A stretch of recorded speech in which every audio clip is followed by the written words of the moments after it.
वाचे वदा नारायण, सत्तराची झाली रचना, बसल्याने उठवेना.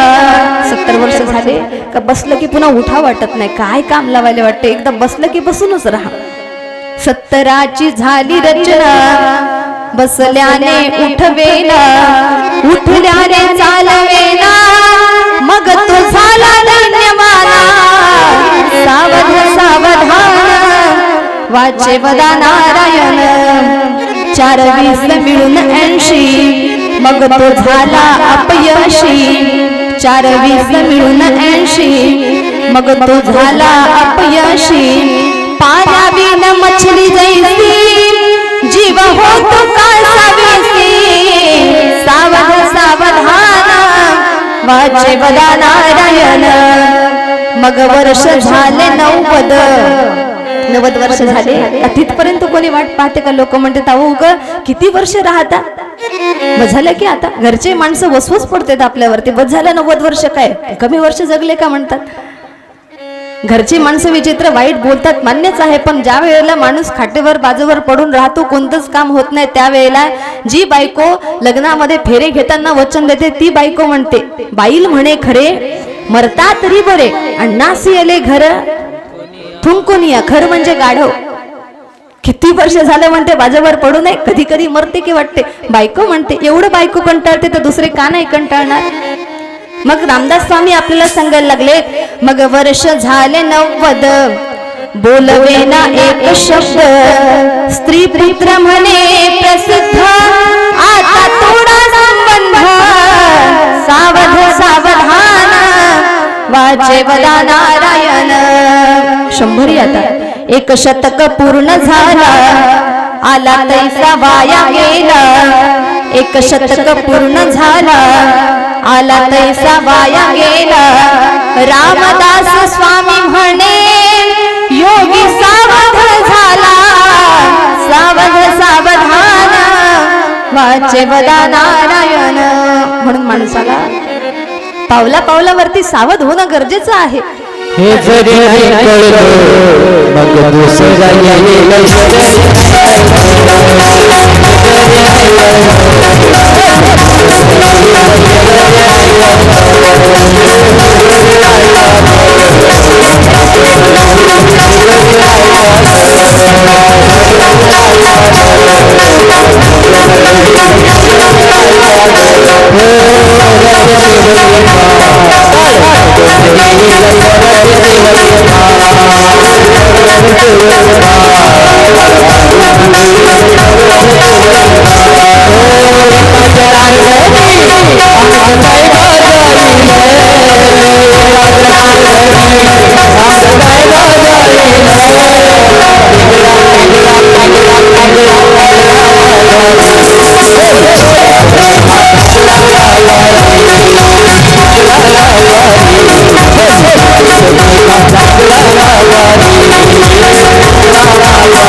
येईल का संग पडेल जावे, येईल का संग पडेल जावे.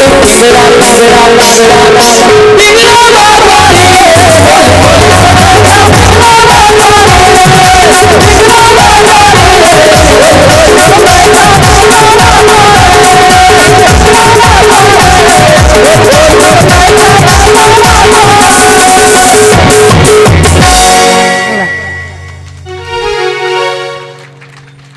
आता ऐकलं तर बरं आहे, नाहीतर पुढचा प्रवास मात्र फार खडतर आहे.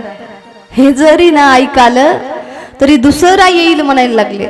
आमचं नाही ऐकलं तर पुढच्या प्रवासात ज्या माणसासोबत गाठ पडणार आहे तो तर फार विचित्र आहे. रामदास स्वामींनी सुद्धा आपल्याला त्यांच्या शब्दामध्ये सावध करावं. दशरथ राजा मात्र सावध झाले. तो दशरथजींनी स्वतःच्या कुलगुरूंकडे वशिष्ठांकडे जावं, सांगावं बाबा स्वतःचा राज्यकारभार मी माझा मोठा पुत्र रामाच्या हाती द्यायचं ठरवलंय. राजसिंहासनावरती राजगादीवरती रामरायांना बसवायचं.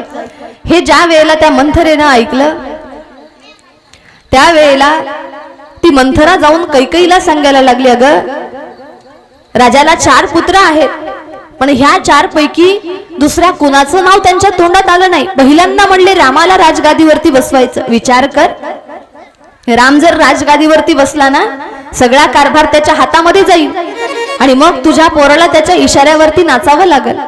कैकेयी माता पहिल्यांदा म्हणतात, हो राम माझ्यावरती फार प्रेम करतो.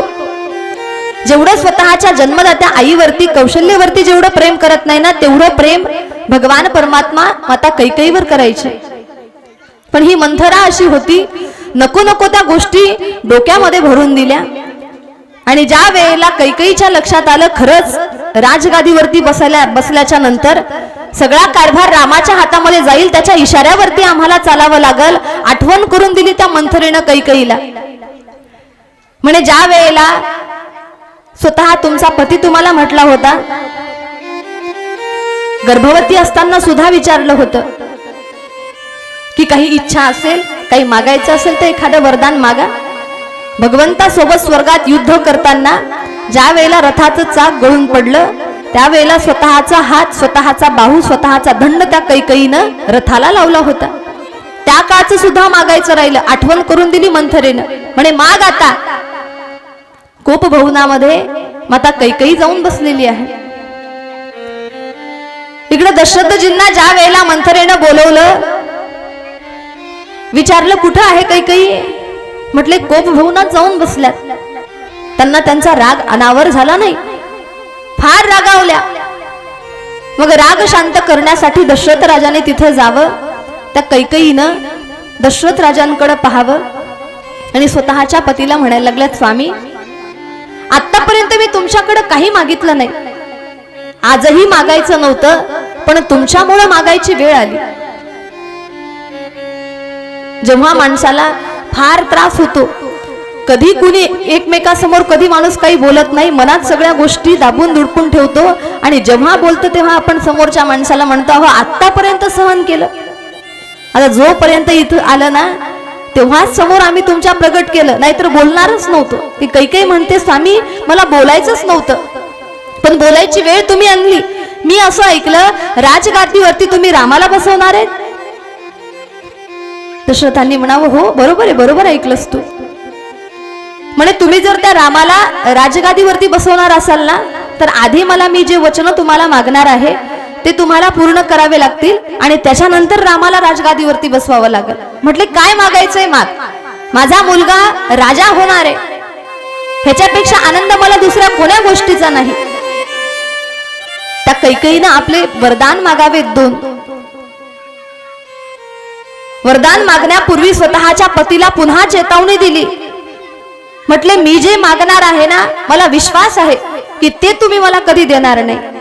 राजा म्हणतात, अगं ज्या कुळामध्ये जन्माला आलो, ज्या राजांच्या वंशामध्ये जन्माला आलो त्यांचं चरित्र आठव. आतापर्यंत जे जे वचन समोरच्या माणसाला दिलीत ना,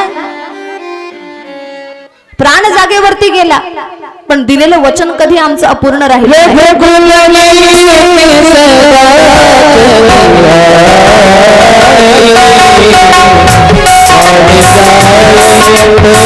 बे